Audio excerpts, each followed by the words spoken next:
First of all, I'd like to thank you all for coming. This is, one of the best places to be on a Thursday night if you're a meteorite collector, dealer, enthusiast, or professional, as we're about to hear from tonight. I don't want to take his time. Dr. Laurence Garvie from Arizona State University is going to give us a presentation. Without further ado. Thank you. And thank you for the introduction, and also thank you for inviting me. I think this was, when I first got invited to give a talk, I was like, oh, do I have to give a talk? Another research talk. But then about the day after I was asked to give the talk, I hadn't given a yes or no yet. Somebody wanted to do a trade, which it doesn't matter what it was or whatever. And then I suddenly thought, oh, how about a talk on to trade or not to trade? So that's really what this talk is about, a little bit about. A part of this is about that. And I say a curator's view of meteoritics. Just going to quick, go back a bit. I actually joined the Buseck Center for Meteorite Studies, which was actually the Center for Meteorite Studies in 2007. And prior to that, I hadn't really worked on meteorites at all. It was really fortunate in the time when I was a research scientist at Arizona State University. I started looking for jobs, and this job came up, the curatorship position. It's just not something I ever thought I wanted to do. I didn't know anything about it. I had done a little bit of TEM work, transmission electron microscopy work on meteorites with some grad students, and that was really all I knew. Anyway, I applied for the job, and lo and behold, I was offered the position, and I've been there ever since. So I think what I'd like to do for this talk, I'm going to do just a quick tour of the BCMS vault. Let's have a show of hands. How many people have been to the vault? I know, let's see, quite a few of you already. Also, I'd just say, you're all welcome. I just need some, to come up and have it, and I'm happy to give a tour. It's open to the public if I take you in and give you a tour, but, just give me a bit of a heads up usually to make sure, it's also, I think it's best at times of the year when there aren't many students on campus. I think ASU is now around, 100,000 students, our main campus, so it's very, very busy. So I'm going to do a quick tour of the BCMS vault. There's tons of information online if you want to find it. If you go to our website, meteorites.asu.edu, we have a good description of our history there. And there's a lot about, you can find a lot about the history of BCMS, formerly Center for Meteorite Studies, online. I'm going to go into for a few slides, why is curation important? And I've got some interesting things to show there.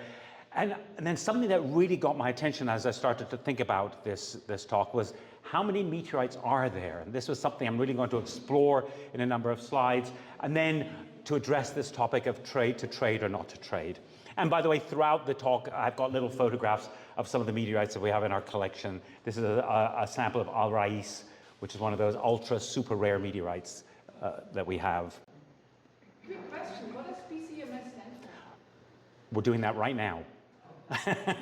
That's what this slide. Okay, so it's the Buseck Center for Meteorite Studies. We were fortunate a number of years ago to receive an endowment from one of our Regents professors, Peter Buseck. So it's now called the Buseck Center for Meteorite Studies. It was from 1961 up until just a few years ago called the Center for Meteorite Studies. So as I say here, it was renamed in 2022, the Buseck Center for Meteorite Studies. And we started, it was really interesting when I look back, what did we start with? So again, there's a long history to this, which I'm not going to go into, but we started with about 680 known meteorites. These were a number of falls, a number of finds, which represented about, I think, just over a third to a half of the Neininger meteorite collection at the time. It was an endowment from the National Science Foundation, which paid for that collection.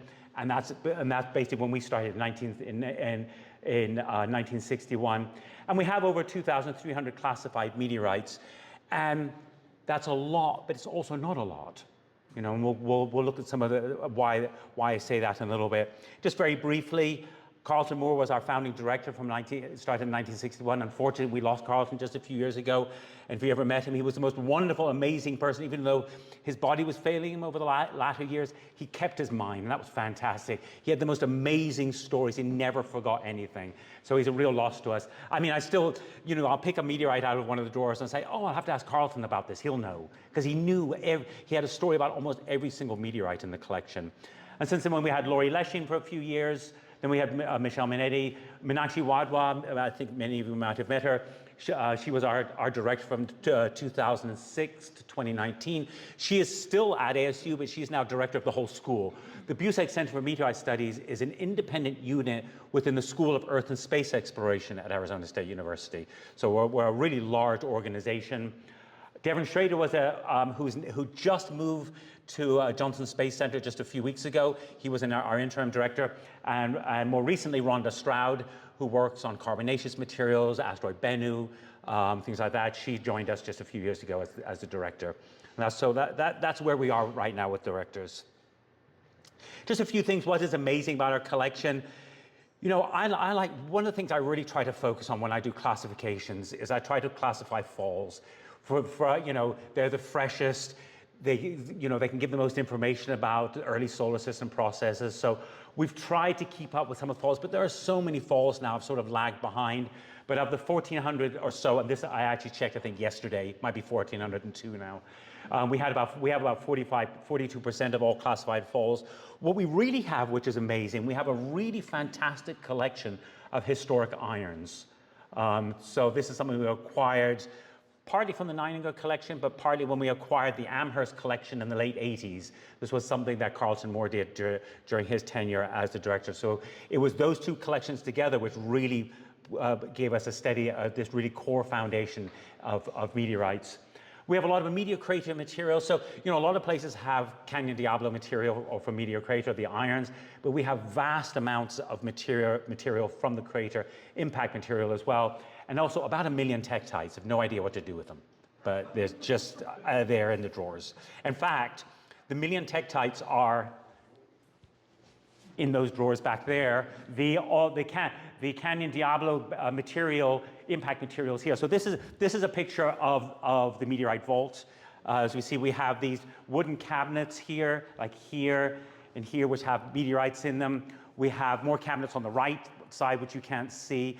And so the idea was that it's supposed to be a vault, but it's supposed to be a curatorial facility. It also has to look nice because we work in there. So when we were very lucky in about 12, 13 years ago, we were in this really old building in the middle of campus, and we were told that we were going to move to this new building, and we were basically told the dimensions of the room, and they said, design what you need or what you want. And we put in the most expensive thing that we could possibly imagine, design, and they approved it. So we literally got everything we asked for in this room, including, most importantly, we have humidity control for the room. So when I looked at the hygrometer in the vault the other day, it was 2% humidity in the room. Nothing rusts anymore. No matter what the weather is outside, it keeps it at low humidity. We also have security. But what we also put in, which was just in the last few years, we put in the nitrogen cabinet. So this is where I said a nitrogen cabinet is filled with carbonaceous chondrite falls. So this is where we're actually going to have to expand to a fourth one. So we have a nitrogen generator. It's an amazing thing, and I've said to people, it's not a particularly large investment. Take compressed air, it works through osmosis, goes through a solid state device, out comes nitrogen. So you don't need nitrogen tanks or anything like that. It's a fantastic way of keeping carbonaceous chondrites dry. So the relative humidity in these things is about 0. So that's sort of, it's still not on par with what happens at NASA, for instance, where they can keep it at ultra low, they can keep it under vacuum and low temperature. But for a facility like this, it basically keeps the meteorites in stasis for our study. And then we also are fortunate to have a relatively large gallery space where we have tens of thousands of kids that come around every year where we discuss meteorites, solar system. Why do we study meteorites?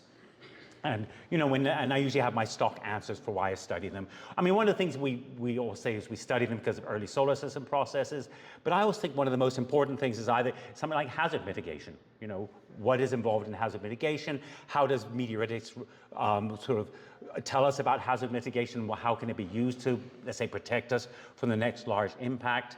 So, you know, we really try to engage and try to educate the public.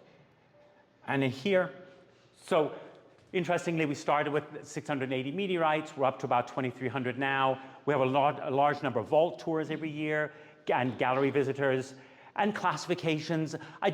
unlike some people that I know, we don't do a lot of classifications for various reasons, and I'm happy to discuss that with you afterwards, but classifications are a lot of work. And I was actually considering doing this talk on what is involved in a classification. Maybe I can do that at another time, but I only do half a dozen to a dozen a year, and I tend to focus on things that bring scientific and research value to the collection. And then we have a very robust loan program. So I've loaned out well over 1,000 meteorites over the last 10 years or so. These are to other researchers. So that's just a very short overview of the center.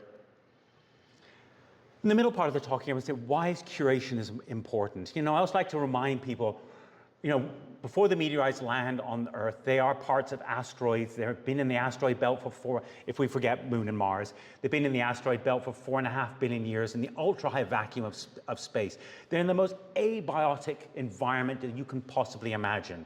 Now imagine in your mind, you know, you have some meteorite that comes, where the Earth and the meteorite intersect in space, it lands on the ground. Think of most of these meteorites with their high porosity. What's the first thing that happens when they enter our atmosphere? They suck up the atmosphere. Then even worse than that, they land on the ground and are contaminated. Then even worse than that, somebody picks it up. You know, so all of these things contaminate our meteorites. So, you know, what we try and do is get that meteorite as fast as possible and get it into an environment that is as clean as possible. So with the nitrogen cabinets, for instance, where we have the carbonaceous chondrites, even though, yes, people may have touched them before we received them, but we now treat them as something that we don't touch with our hands at all.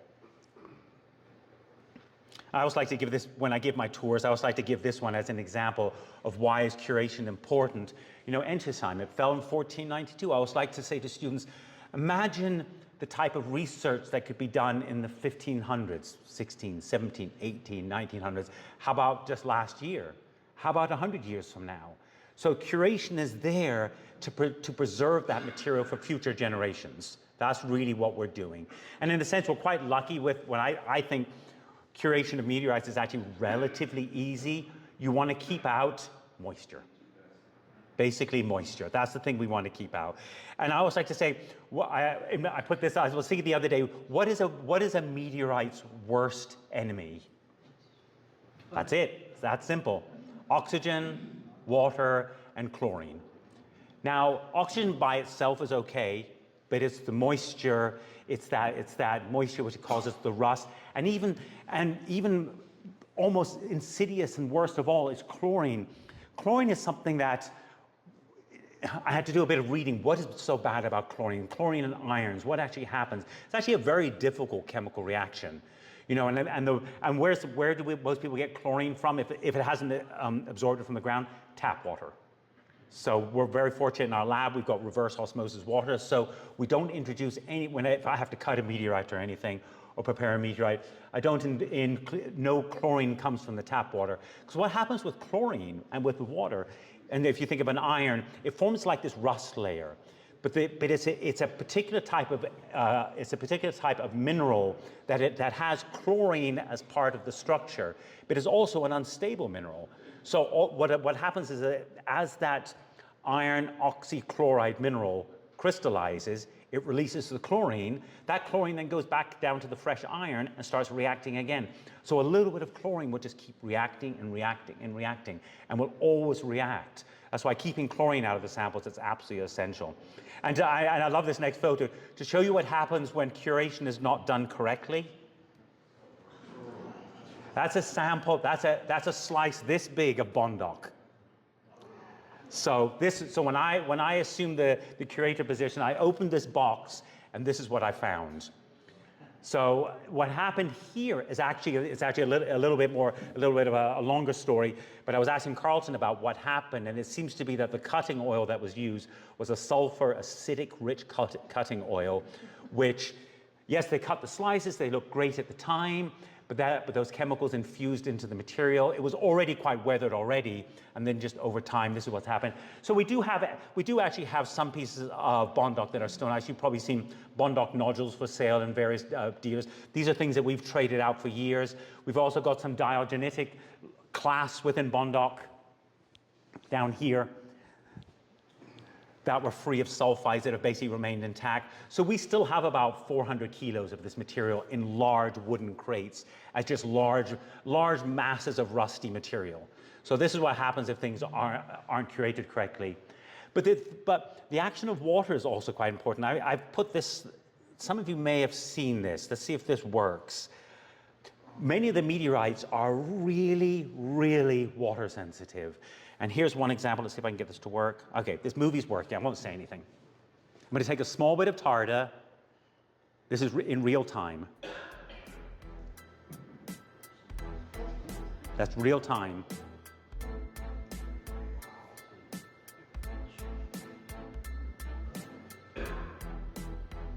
It's not acid, it's in water.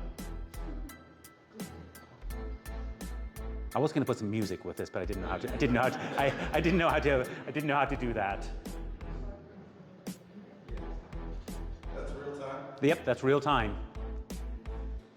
So this is, and this happens with to a lesser extent with Murchison, but especially the serpentine-rich, the smectite-rich meteorites like Tarda, the new CI1, anything that has smectite in it. This is what happens. So it also means that preparation in the lab is a real pain. I have to dry cut, dry grind, then I have to do a final polishing with mineral oil, and then clean it with toluene. That works well.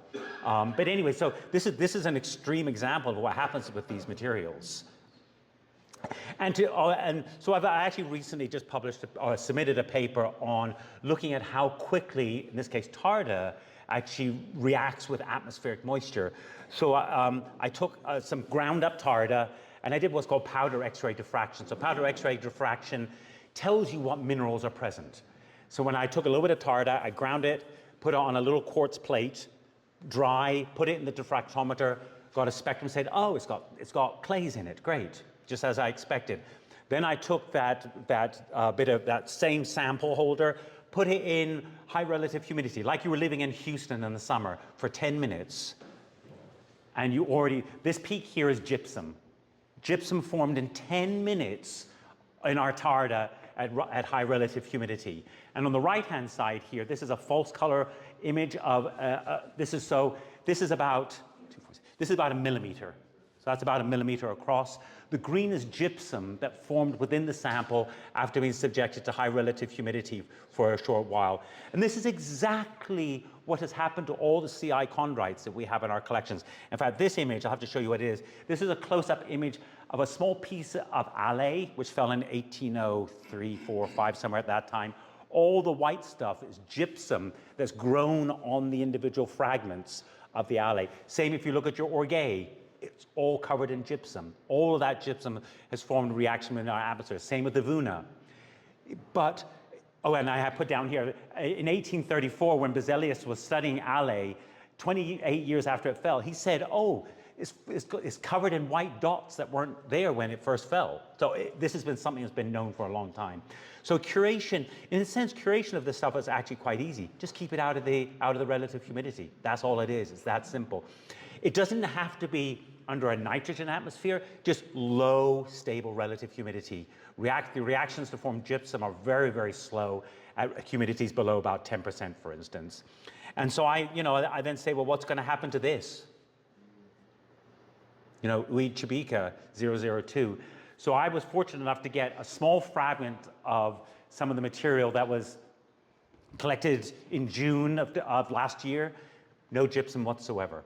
Then I also got some material that was collected in August, September, gypsum already. So unless these large fragments are kept in a low humidity atmosphere, they're going to do exactly that. So this is alloy.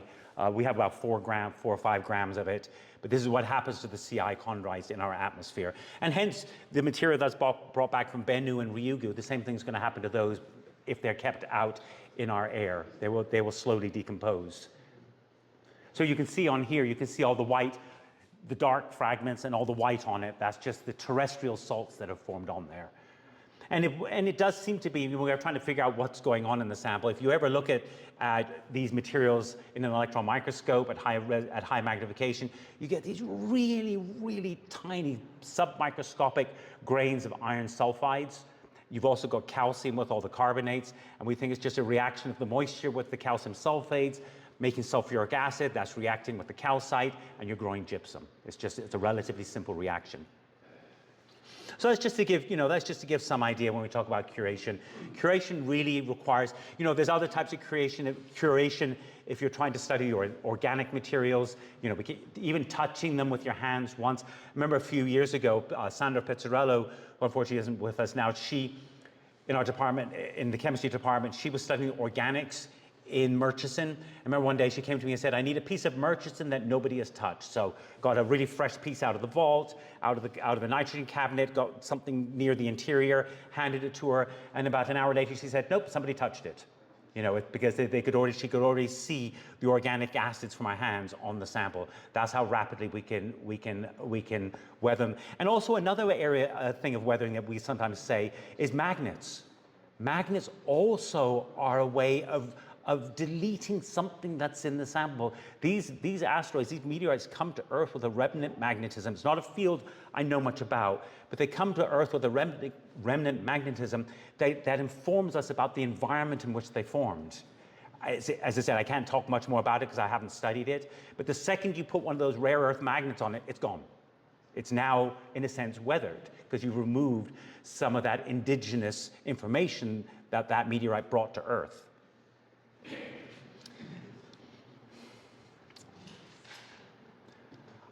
This is one of my, I'm going to change topics very slightly here. This is one of my favorite graphs I put together a few years ago, trying to give some sort of insight of what has happened to meteoritics over the years. So from the Meteoritical Bulletin, I went online, I said, how many meteorites are there? Throughout the 40s, 50s, 60s, all the way up to 1990, pretty much on the dot, 1990, there were about, on average, 20 plus or minus 10 meteorites a year classified. Those are falls, the occasional serendipitous find, and that's it. And by the way, I just want to add one quick caveat here. Rarely do I include Antarctic meteorites in any of this discussion. Not because there's anything wrong with them, but that's like a separate field. They're acquired by governments. We can't collect them, we can study them, but so I don't include the numbers of Antarctic meteorites in any of these discussions. They will always be talking about non-Antarctic meteorites unless I say otherwise. So at the beginning of CMS here, again, only 20 or so meteorites a year, and then came the discovery of meteorites in hot deserts. And now you can see what happens. And so we're currently around so here's NWA 001. I had a look yesterday. We're close to NWA 18,000 now. So this really gives you an indication. Prior to 1990, which from my point of view wasn't all that long ago, there just weren't a lot of meteorites around in collections. We were just trading, a few, I think up to 1990 was only like 1,500 meteorites. That was it, 1,500 ever known, found, and classified. But so this gives you an indication of how much things have changed over the last few years.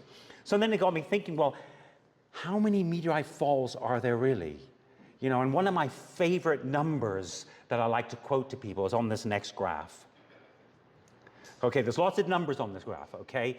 But I like to say, what is, meteorites are falling all the time, but, and this is data, it's difficult for you to see down here. I got fall data from Zelensky et al. It's called flux of extraterrestrial materials. And this is really a ballpark figure. So the number that I love to quote, because it's relatively easy to remember, if we round that up to 1, so it's 1 fall per square kilometer per 10,000 years. So it's actually quite an easy thing to remember. 1 fall per square kilometer per 10,000 years. And what I mean by a fall, I mean a stone coming in. It can either be a single stone that falls to the ground, or it can be something coming in that breaks up into lots of pieces. That's still a fall. So just with this, we can start to now put some numbers together about how many meteorites are out there and what's the likelihood of there being meteorites falling in a particular region at a particular time. So I love this. So we have about 115 falls per day around the world. But we're 72% water-ish. We've got large masses of ice, quite large masses of uninhabitable regions, large areas of jungle where just no meteorites can fall. And keep in mind, for instance, that movie I just showed you of the CI carbonaceous chondrites. So imagine Chibika 002 landing anywhere where there's a little bit of moisture. It will be gone by the next day. It just won't exist. So these, you know, it really requires very special conditions for some of these meteorites to be found and collected. So I love the one down here, you know, Arizona, we should have 20-ish falls or so a year. You know, we heard, I think, yesterday or the last few days of a new fall that was recently discovered. But just to give an example of how difficult it can be to find, we had an almost certain fall. It was I think it was midsummer last year, just west of the Phoenix Valley. But, you know, 40 minutes west of the valley, Phoenix, people have tried to get out there. You can with a really good four-wheel drive. And then what are you presented with? Desert varnish everywhere. So this just gives you an idea of why they're so difficult to find. Out of interest, how many people have been like to the Sahara Desert and been out there? I mean, it's real desert where there really is nothing else. No desert varnish, no plants. So an odd rock really does stand out from everything else. And then I love this last one because then it will lead to the next slide. So what is the chance of a meteorite falling in your garden? And I haven't worked out what is the chance of winning the lottery, but maybe they're about the same. But like with anything, no matter how unpredictable, it does happen. So this was, now there's a funny story with this. So this was in 2018. So it was like August 14th. I got this email from a guy in the valley saying, hey, a meteorite fell in my garden. Really? Really? And he sent me a photograph of what looked like a meteorite. I was like, oh yeah, sure, right. You know, of course I'm not going to be, we get these stories all the time. I said, tell me a little bit more. Usually I just delete this, but it was a nice meteorite photo. So he said, tell me a little bit more. And he said, well, my dash core camera, the camera on his door, which is right here, he said, a few days before it captured a flash in the sky and said, okay, we had some storms. We had the summer monsoon, so what? And he said, you know, and I went into my garden and he said he was really upset. He said somebody had thrown a black rock in his garden and he was going to pick it up and throw it to the side. But he picked it up and he looked at it, and I always credit him. He had enough knowledge to look at it and say, oh, there's something unusual here. And so what I did is I then contacted Robert Ward and I said, Robert, has anyone found, has there been anything happening in the valley in the last few days? And he said, no, funny enough, he said there was a fireball. He said, you know, on the fireball website, he said, yeah, there were a few people said they saw a fireball. I think it was, I have here on the 27th of July. And he said, why? He said, well, somebody said they found a meteorite in their garden. And I said, well, you know, is there any Doppler radar? So he went to Fries and Hankey and said, is there any Doppler radar data? So we had the time signature from the flash, and sure enough, in several of the sweeps, you see this material, this small cloud of material, right where this guy's garden is, right over what would be the projected strewn path, so strewn field. So it does appear to be that this was a legitimate fall. We spent about a week searching in mid-August in North Phoenix for more materials with nothing else to find. But one of the strangest things, then about a month after this, on the same line as the strewn field, we had another call from somebody in Phoenix that said, hey, there's a hole in my roof, in the roof of his house. And it's on the same line of the projected strewn field, but a few miles off.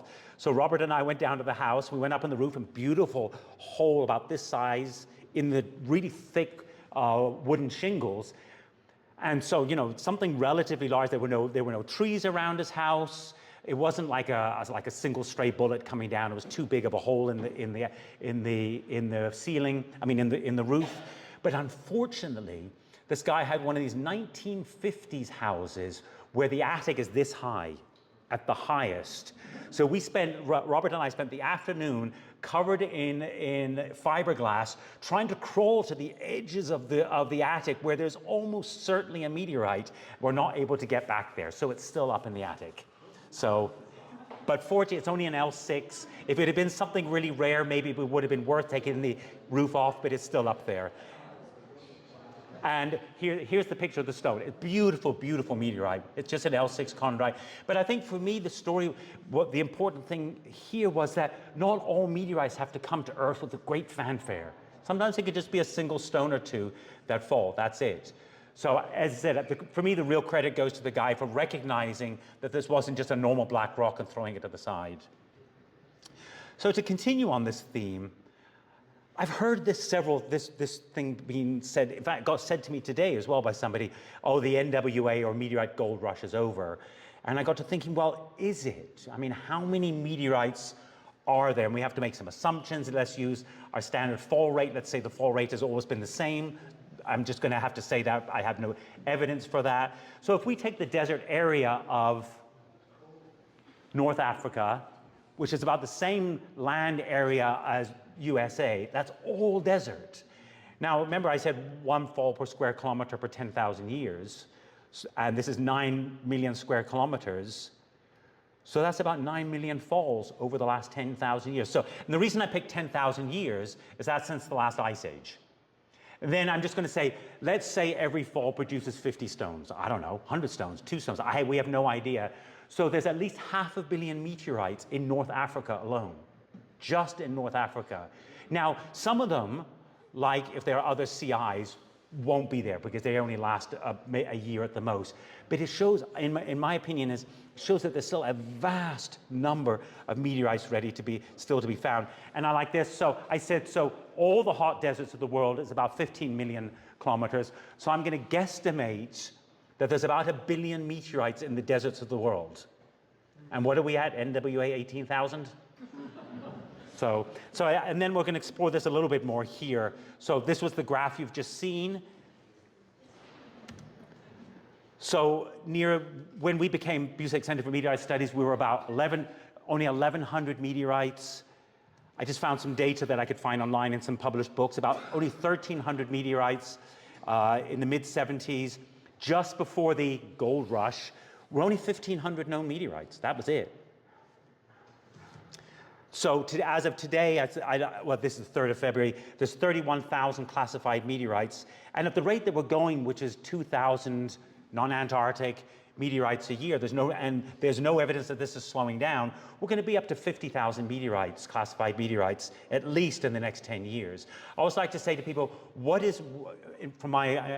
you think is the bottleneck for having new meteorites?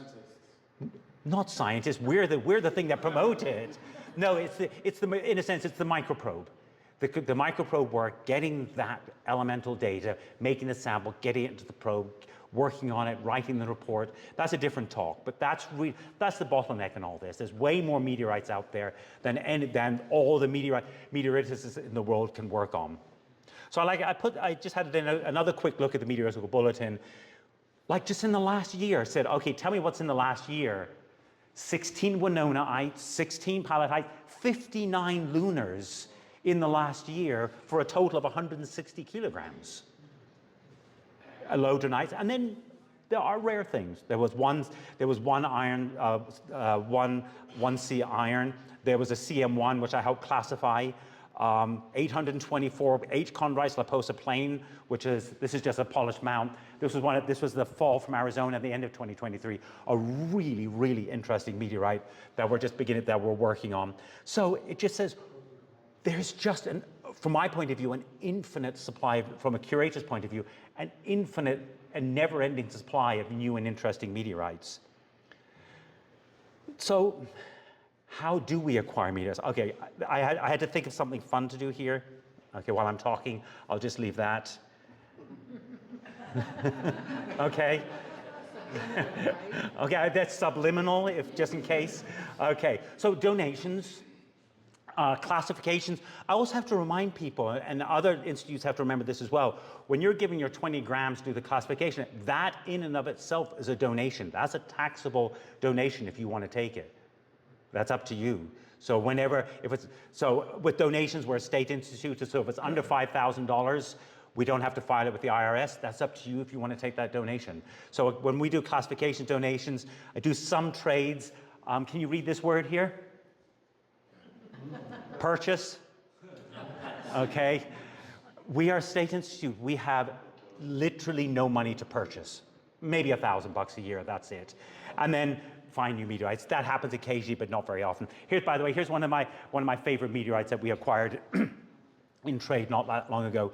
So just to show that what I mean by donations, I think sometimes people have in their mind donations means, oh, you've got to give $1 million meteorite. No, so here's an example. This is just donations for 2023. The red ones are ones that were classified, so that's a classification donation. The other things that people have just given us, some of you may recognize some of your things here. If your unclassified donation is still there, I apologize. I think like the last unclassified CV, Topher. I will get to it eventually. so it's just, this is an idea. Donations are anything that we don't have that adds to the scientific value of the collection. And all the red ones are, these are falls, so the red ones are falls that I helped classify. Other ones are falls that we didn't classify but were given to us. So look, Edgeby, 4 grams. But that's now 4 grams that we or students can work on, and then a number of unclassified things. So really then to get onto this thing, to trade or not to trade, our institute, like all institutes, we only have a finite number and mass of rare and historic. By historic, funny enough, I'm going to say historic is pre-1990. Okay, for me, I consider pre-1990 historic meteorites. We only have, as you saw, up to 1990, there were only 1,500 known meteorites in the world. So this gives some examples of things that we have, like a 1.5 kilos of Bishopville. I just took some things at random. 1 flight-oriented Bruno iron, 95 grams of Bells, a tiny piece of Al Rais, 2 kilos of Lost Town. So every time somebody says to me, and somebody was really trying to get a piece of Bishopville from us, and I said, well, what do you want me to do? We have a 1.5 kilo fusion crusted piece. Do you want me to take a hammer and whack a piece off? It's just, or we have Bruno, what do we do? It's a single iron. Do we take a slice off to trade it out? Maybe with the right circumstance, that could be done for a really specific or special type of trade. But, it really does, it's this constant thing that we face. And even in the years that I've been there, I can look back at trades that I've done and probably wouldn't do them now with the sort of things, just because we could never have anticipated what would have happened in a few years. In fact, I went back and looked at and obviously what was done in trades in the past was done at the time, which was correct. But I looked at, what was the first Luna that was made? NWA N489 or whatever it was? Was it 482, was it? Yeah, when I looked at what we gave away to get those 2 slices, it almost made me faint. It was so much. The amount of Murchison that left our vault was unbelievable. And look where Murchison is today. But we could never have predicted what was going to happen with lunar meteorites. And I think, as I said, we're going to have 100 kilos on average per year now, indefinitely. By the way, something else is also going to happen probably over the next 10 or 15 years. I was speaking to, was one of the private, I don't know if it was Blue Origins, but it was one of the private space firms. So we're not that far away from one of the private firms going to the moon, scooping up 1 kilo of moon material and bringing it back and selling it. I think that's 10 years away, 15 years away. So what's going to take precedence then, the lunar meteorite or that 10 milligram moon rock? But Laurence, you have 4 kilos of Murchison. Yeah, but do you know how much Murchison is in other institutes? Do you know how much is in the Field Museum and the Smithsonian combined? Anyone want to take a guess? 70 kilos. 70 kilos is held in those 2 institutes. We have 4, about 3.5 now. We have 3.5. So if you can imagine, 3.5, I could trade out for every weird and wonderful meteorite that gets found every year. I could trade out all this material in probably 2 years.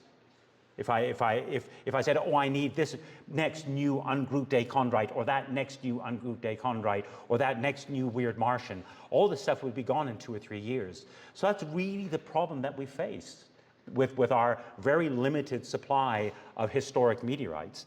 So the most important, I think, principle when I say, what's involved, what principles do we use when it comes to doing a trade? And it's really the first one. Cutting-edge research into the origins of the solar system. It has to be, we're not the Smithsonian or the Field Museum, but we're primarily a research institute, which is very lucky to have a relatively large collection. So it has to be things that bring scientific value to the collection. For instance, it's really funny, prior to the Psyche mission, so the Psyche mission, which was launched just a few years ago to visit Psyche, what we think might be the exposed core of an iron asteroid. Prior to that mission, nobody studied irons. Since that mission took off just a few years ago, I've had more iron requests than probably the last 60 years combined. So meteoritic research really is driven more and more by missions, scientific missions, so lunar missions to our solar system. So that's really all I wanted to say here. All I'm going to finish off now would be a few fun slides of things that I acquired over the years through trades. Sutter, anyone remember Sutter's Mill? I think one of the most spectacular falls that we've had, one of the weirdest meteorites that I think not nearly enough work has been done on. This was one of two unrained on stones that was found, and this one I got from Steve Arnold in a trade. And for instance, just to show what weathering does, this was the only stone, this is a pre-rain stone, the only stone that had calcium sulfide in it. Not sulfate, sulfide, CAS. So with one rainstorm, all those minerals were gone in the sample. So this was a pre-rain stone, giving us a unique insight into what we think is thermal metamorphism that happens on an early parent body. Remember Tissant? It's one of our favorite stones. But then this really raises the question. This was actually a trade that I didn't want to do, but the director really wanted to do. What are we going to do with this stone? We're not going to cut it up. It's a 100% fusion crusted stone. So why did we acquire it? So I always have to take this in mind.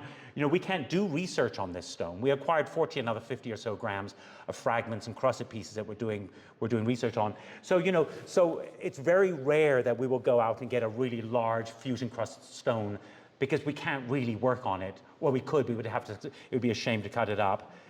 I remember Mike Farmer offering this at the Tucson show 2 years ago. Anyone remember him offering this to Limac? It's a recent iron fall, but just a fragment of it. And he was threatening to cut it up unless somebody acquired it. So we ended up acquiring it, fortunately. One of the most spectacular Simchan pallasites ever. This was, I think, in one of my first years as a curator. Ruben Garcia, as you all know, he buys material, he cuts it up. He bought a fairly ugly looking Simchan. They cut it open and it was the most beautiful gemmy green Simchan we'd ever seen. So we acquired half the stone. So this is proud, it sits proudly for everyone to look at when they come into the meteorite vault. I still think one of the oddest things that we've ever acquired and that people have studied, this was found only relatively recently. It was a 10-kilo graphite nodule from Meteor Crater. We got about a third of it. And it's I always love to give, this is one of my favorite stories to the grad students. This is one of those materials in meteoritics where we've got every bit of data you can possibly imagine from noble gases like neon, argon. We've got carbon isotopes, we've got mineralogy, we've got everything you can possibly imagine. But we still have no idea how this formed. Just no idea. It's a real mystery to us. So we acquired about a third of this stone because it was such an unusual material. So we're still doing research on this. I regularly get asked when I give tours, what's my favorite meteorite? It's just, I don't know why, it seems to be a favorite question. Bless you, a favorite question. Well, the two most common questions are meteorites radioactive? And what's your favorite one? So my favorite one is Ishievo. I still remember years ago when this first came out, I think it was Achim, Carl, had a photo of a piece on his website. And I trained as a geologist. If you're a geologist and you look at this, what do you see? Layers. Sedimentation. You see sedimentary layers. You see fining upward sequences. You see faulting. This looked like a sedimentary rock. This turned out to be the first and only truly sedimentary meteorite that we've ever acquired, but it formed in a very unusual mechanism by the impact of two early planetesimals. So we've written a few papers on this. So this was I think probably one of the most favorite things I've ever acquired in the collection. And then more recent, that's Ishievo. Ishievo. I know where there's some for sale just down the road. I'll get a cut for saying that. And then I think the last meteorite I want to show is Tarda.